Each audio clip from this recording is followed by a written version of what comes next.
T'étais où avant, cette fois-ci? Une dizaine de députés. 5 modérés, 2 catholiques, 3 bonapartistes. Dépravé? Corrompus. Je vous adore. Moi, c'est votre argent que j'aime. Il a fallu qu'on aille jusqu'au Canada pour trouver la Meg de nos rêves, Evelyne. C'est une actrice qui avait joué dans Orphan Black. On a vu tout de suite que c'était une immense actrice. Excellente, très technique, très iconique, très présente. Marguerite Steinheil, Meg, est entrée dans l'histoire sous le triste surnom de pompe funèbre. C'est elle qui avait fait la gâterie au président, dont il est mort. Ils sont partis? Oui.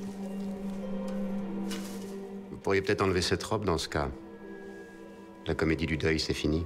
Elle a ensuite été impliquée dans au moins un fait divers qui a marqué son époque. C'est devenu une star. À Paris, elle était la copine de Zola, de Gounod, de Lalique. C'était une femme qui s'entourait de gens passionnants. Elle devient la maîtresse du roi du Cambodge, elle change de nom, elle déménage à Londres.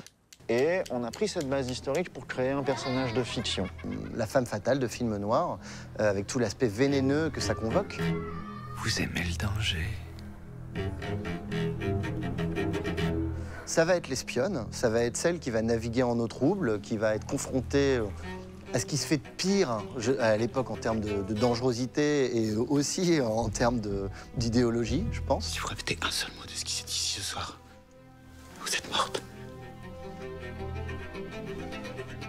Louis vous payera pour l'article. Bienvenue à l'anti-juif. Donc c'est un peu Alice au milieu des monstres. Secrètement, c'est peut-être parce que j'ai envie de la voir héroïque, mais qu'elle fait tout ça un peu pour sa fille. Ou peut-être que c'est comme ça qu'elle se l'explique. Comment savez-vous que je suis folle? Dit Alice.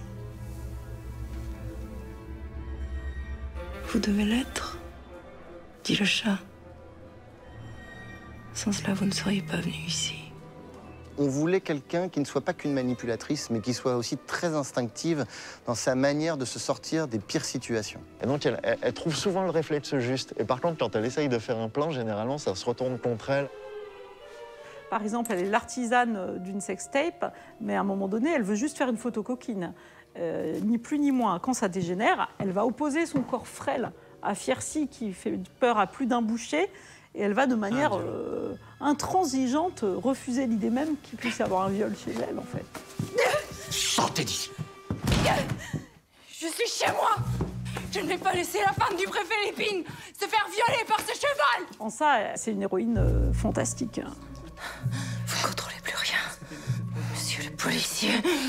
Il est là, le premier crochet, le premier glitch dans le parcours sinueux où moralement Meg arrive à se faire croire que tout va bien. Mais là, ça, non. Là, le viol, c'est non. Et la relation avec Pubaro va... Mais c'est son premier refus, en fait. C'est la première fois qu'elle va se rebeller contre son protecteur. Je démissionne. Merci. Et donc, il fallait cette force de caractère et en même temps, cette espèce de chose un peu irrationnelle qui fait que quand elle rentre dans une pièce, tout le monde se retourne sur elle. Vous êtes libre ce soir? Elle joue avec eux. Et je pense qu'au début, elle danse une danse. Elle a perdu Félix Faure et donc son nouveau partenaire de danse, et puis Barreau. Et je crois qu'au début, elle pense que c'est elle qui mène. Mais en fait, pas du tout. La patience, Madame Steinheil. Et la vertu des survivants. Elle se rend pas compte que son vrai partenaire de danse, en fait, c'est les guérins, mais en fait, c'est les sabrants. Et je crois que c'est aux abattoirs où elle se rend compte, en fait, qu'elle danse avec le diable. Et que c'est plus une danse, en fait. Mon Dieu, je vous en supplie, je ne sais rien. Je ferai tout ce que vous voudrez. Je ferai tout, je ferai tout. Je ferai tout ce que vous voudrez, je vous en supplie. Là, elle est au pied du mur. Là, on a affaire à un personnage qui n'a plus de ressources. Et c'est pas tous les jours qu'on a à jouer ça. Donc c'est très sombre, c'est très dur. Mais pour une actrice, c'est très excitant. Et ça ne vous suffit pas? Non, ça ne me suffit pas. Je trouve ça tellement moderne, tellement cool de faire dire ça à une femme.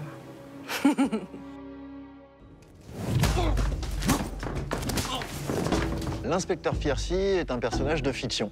Alors celui-là, c'est une invention personnelle. J'aime beaucoup Fiercy et c'est un peu un personnage à la Elroy. Mais alors francisé, il y a aussi dans ces vieux polars, époque Jouvet, etc. On peut avoir des figures policières très noires à l'intérieur de tout ça. Quand on le découvre, c'est vraiment le chien de garde du commissaire Puybarreau et qui va faire tout le sale travail, quoi. C'est un peu son sicario, quoi. Fiercy. Ce qu'on s'est inventé avec Julien Despo et avec Fabien Nury, c'est que le commissaire Puybarreau détient un secret à propos de Joseph Fiercy qui fait qu'il est obligé de faire certaines choses, sinon la vérité éclaterait. Tu es intelligent. Tu as bonne mémoire. Tu sais tout ce que tu me dois. Je me suis inspiré d'un chien corse, comme une sorte de chien de berger. C'est une force de bête. Il y a du Bud White et en même temps il y a du Ventura chez Fiercy. C'était ça le rêve qu'on avait avec Fiercy. C'est pas vrai, j'ai rien fait. Non, mais moi, je vais te prouver que si. C'est évidemment quelqu'un qui aurait été voyou s'il n'avait pas eu sa plaque, quoi. C'est un voyou à plaque. Ah si. Aux essais, Thibault est arrivé, il s'est posé sur la chaise, il a fait la scène, on savait que c'était lui, quoi. Mais on le savait direct. Un boucher qui découpe sa greluche, ça paraît logique, ça, non? Il a fait cette première scène qu'il devait faire, qui était un très long interrogatoire, très dur, et avec une forme de quelque chose qui était très en place physiquement, dans la voix, dans le regard, très impressionnant. Tu l'as tué, hein, dis-le!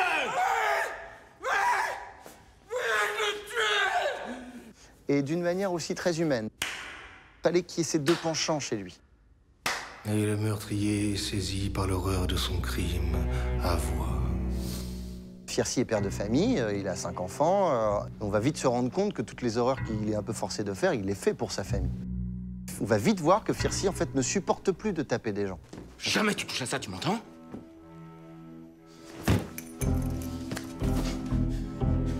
Jamais. Il est victime de sa violence, il essaye de la réfréner. Et il y a quelque chose de beau et généreux en lui. T'as rien fait de mal.